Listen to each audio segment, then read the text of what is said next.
You are not where you're supposed to be because of you. It's all you. You tell yourself lies, reasons. I'm too tired. I need to rest. I'm too hungry. I'm too full. Something else is more important. I don't have time. Lies, lies, lies, lies. Ask yourself, what remarkably stupid things am I doing on a regular basis to absolutely screw up my life? What would happen if you just stopped wasting the opportunities that are in front of you? Because you're not everything you could be, and you know it. If you keep thinking the same thoughts, keep demonstrating the same behaviors, keep living by the same feelings and emotions, your personal reality is going to stay exactly the same. But if you have new thoughts that lead to new choices, that demonstrate new actions, that create new experiences, that cause you to feel differently, you will begin to walk into a new future. I need you to confront you because you're the one holding you up. I need you to look in the mirror and tell you, you are not going to do me like this no more. You're not going to continue to sabotage me. You're not going to keep procrastinating. You're not. You know you should be further in life, but you keep letting you slide.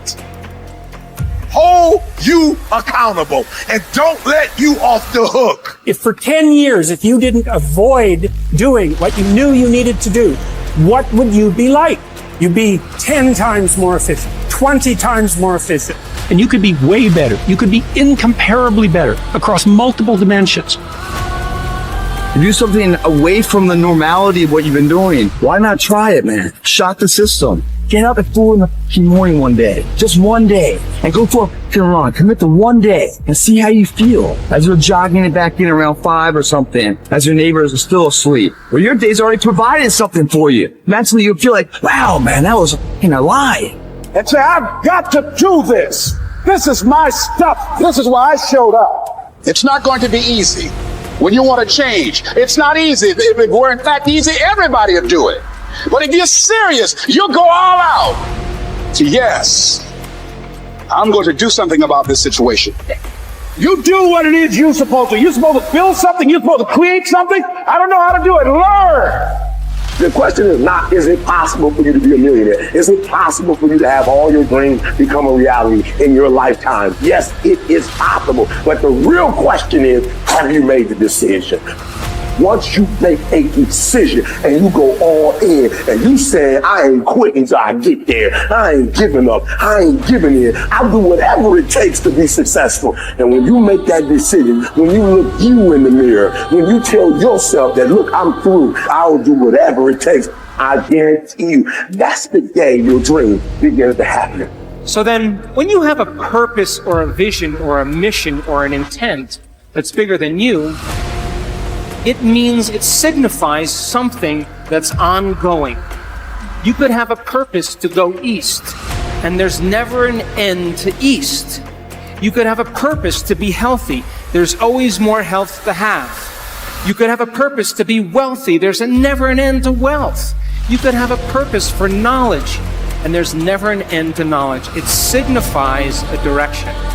My purpose is to transform individuals in order to transform a culture. And I'm clear on that purpose, and it gets me up in the morning every single day. So then, how do you bring a vision from the world of possibility into the world of reality? From thought all the way down into matter. From what we say in quantum physics, from the wave of possibilities all the way down into the particle. From the immaterial, something that doesn't exist yet, into the material. From the world beyond the senses to the world of the senses. How do we do that? Well, it requires then setting up goals in alignment with your purpose. So let's just say you have a purpose to go in a certain direction.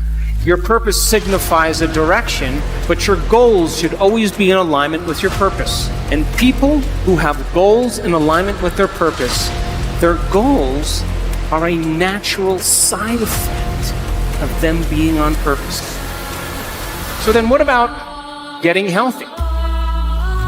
You may say, okay, I want to lower my heart rate. That's one of my goals. I want to lose, 10 kilos. I want to have more energy. I want to wear a new wardrobe and have a new relationship. This is the short-term goal at the beginning, and the long-term goal is at the end. And as long as you keep making the same choices, demonstrating the same behaviors, reproducing the same experiences, feeling the same way, you'll arrive at all of those goals. What about becoming abundant? You may say you want to be wealthy, and to me it doesn't matter. Wealth is a state of mind. You may want to start a new business.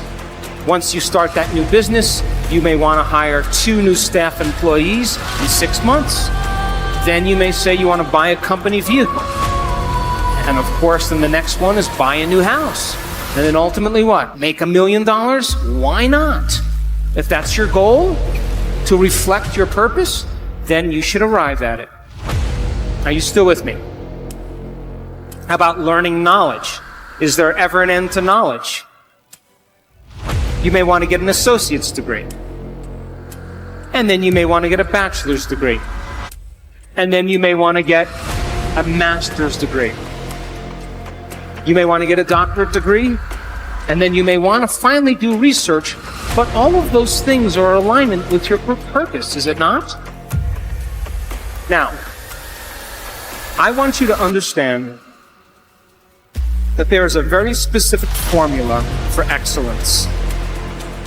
And the formula requires a person who has a clear purpose. But there are 2 other ingredients that put this together. The first thing is called competence. You know what competence is? Somebody who does something really well.